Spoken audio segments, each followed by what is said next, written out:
In today's video, I'm going to teach you how to create accounts receivable and accounts payable in Xero. We will begin from the Xero dashboard.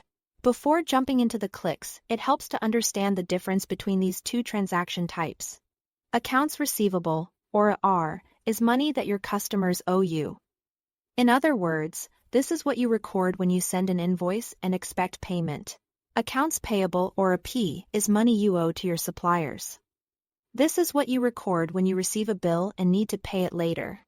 Once you understand that distinction, the process in Xero becomes much easier.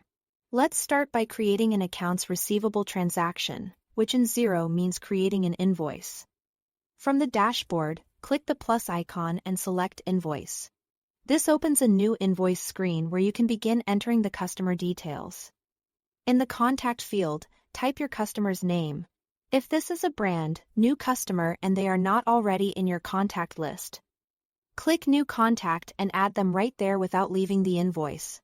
Next, review the date and invoice number.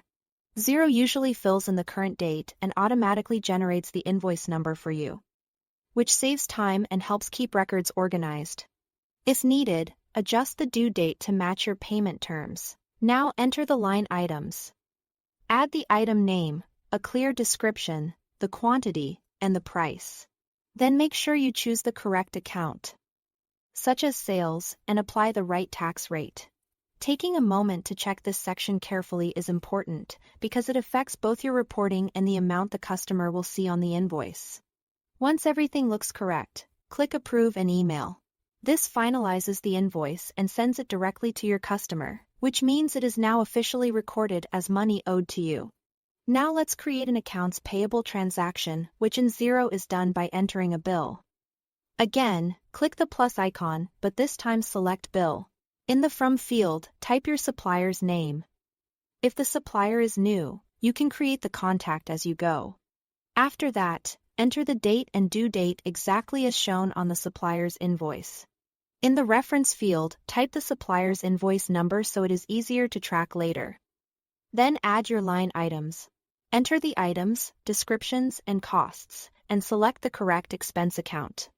This step is important for accurate expense tracking and clean financial reports. Finally, review the bill to make sure all details are correct. Then click Approve. That bill is now finalized and added to your outstanding payables. That's all to it.